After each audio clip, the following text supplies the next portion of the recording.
ഇന്നത്തെ അറിയിപ്പുകൾ.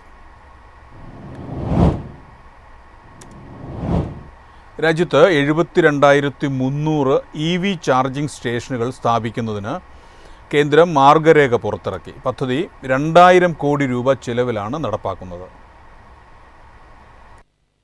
പ്രധാനമന്ത്രിയുടെ 10,900 കോടിയുടെ PM E-ഡ്രൈവ് പദ്ധതിയുടെ ഭാഗമായി 2,000 കോടിയാണ് ചാർജിംഗ് സ്റ്റേഷനുകൾക്ക് മാറ്റിവെക്കുന്നത്. ഓഫീസുകൾ, താമസ സ്ഥലങ്ങൾ, ആശുപത്രികൾ, വിദ്യാഭ്യാസ സ്ഥാപനങ്ങൾ തുടങ്ങി സർക്കാരിനു കീഴിലുള്ള സ്ഥലങ്ങളിൽ ചാർജിംഗ് കേന്ദ്രങ്ങൾ സ്ഥാപിക്കുന്നതിന് 100% സബ്സിഡി ലഭിക്കും. ഇവിടെ ചാർജിംഗ് സൗജന്യമായിരിക്കണം. കേന്ദ്ര സംസ്ഥാന സർക്കാരുകൾക്കോ പൊതുമേഖലാ സ്ഥാപനങ്ങൾക്കോ കീഴിൽ നഗരത്തിലും ഹൈവേകളിലും സ്ഥാപിക്കുന്ന ചാർജിംഗ് സ്റ്റേഷനുകളുടെ അടിസ്ഥാന സൗകര്യത്തിന് 80%, സപ്ലൈ ഉപകരണത്തിന് 70%മാണ് സബ്സിഡി.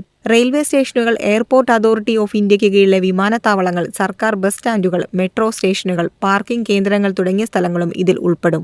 ഹൈവേകൾക്കു പുറമെ നഗരത്തെരുവുകൾ, ഷോപ്പിംഗ് മാളുകൾ, മാർക്കറ്റ് സമുച്ചയങ്ങൾ എന്നിവയിലും ചാർജിംഗ് സ്റ്റേഷന്റെ അടിസ്ഥാന സൗകര്യ നിർമ്മാണത്തിന് 80% സബ്സിഡിയുണ്ട്. സ്വാപ്പിംഗ് സ്റ്റേഷനുകൾ, ബാറ്ററി ചാർജിംഗ് സ്റ്റേഷനുകൾ എന്നിവയ്ക്കും അടിസ്ഥാന സൗകര്യത്തിന് 80%മാണ് സബ്സിഡി. News desk, MyFin TV.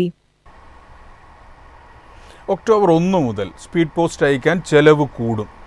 50 gram വരെയുള്ള രേഖകൾ രാജ്യത്തെവിടെയും സ്പീഡ് പോസ്റ്റായി അയക്കാൻ ബുധനാഴ്ച മുതൽ GST അടക്കം 54.46 രൂപ വേണ്ടിവരും.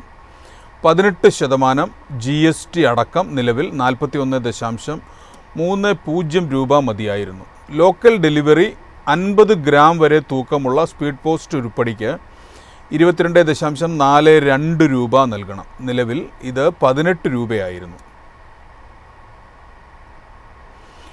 തിരുവനന്തപുരം മോഡൽ ജില്ലാ എംപ്ലോയ്മെൻറ്റ് എക്സ്ചേഞ്ചിൻ്റെ ആഭിമുഖ്യത്തിൽ ഒക്ടോബർ 4-ന് പ്രയുക്തി 2025 തൊഴിൽമേള സംഘടിപ്പിക്കുന്നു. ജില്ലയിലെ പ്രമുഖ തൊഴിൽദായകരെയും നിരവധി ഉദ്യോഗാർത്ഥികളെയും പങ്കെടുപ്പിച്ച് നടത്തുന്ന തൊഴിൽമേള ആറ്റിങ്ങൽ ഗവൺമെൻറ് കോളേജിലാണ് സംഘടിപ്പിക്കുന്നത്. മേളയിൽ 20-ൽ പരം തൊഴിൽദായകർ പങ്കെടുക്കും. SSLC, +2, ITI, ഡിപ്ലോമ, ബിരുദം, ബിരുദാനന്തര ബിരുദം, BTech എന്നീ യോഗ്യതയുള്ളവർക്ക് മേളയിൽ പങ്കെടുക്കാം.